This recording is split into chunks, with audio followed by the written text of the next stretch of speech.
Hi kabayan, share ko lang sa inyo bilang isang OFW abroad dito sa bansang Israel.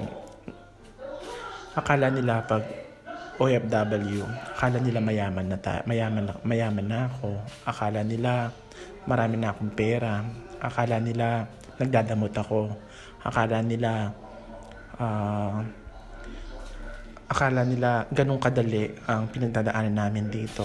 Akala nila nakakatulog kami ng mahabang oras. Akala nila nakakain namin yung mga gusto namin.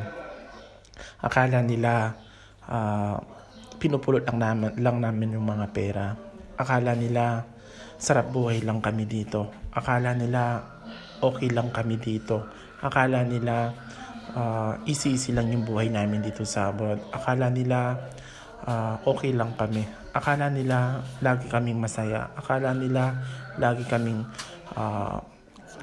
nabibili yung mga gusto namin dito. Akala nila sarap buhay lang kami. Akala nila puro akala na lang.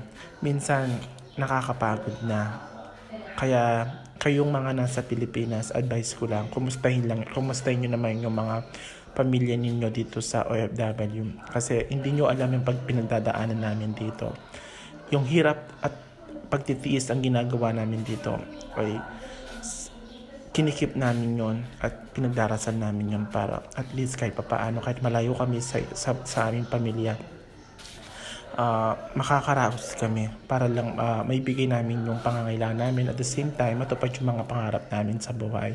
Kaya kayo nasa Pilipinas, mahalin ninyo yung mga taong OFW na naka-abroad. Palagaan nyo yung mga perang binibigay nila sa inyo, kasi hindi lahat ng bagay ay iaasa ninyo sa mga OFW. Kaya kayo, magsumikap din kayo kung paano kayo kumita ng pera. Kasi ganun din kami dito. Tinitiis namin yung hirap at sakit. Minsan, nakaka-receive kami ng mga hindi magagandang salita, pero tinitiis namin yon.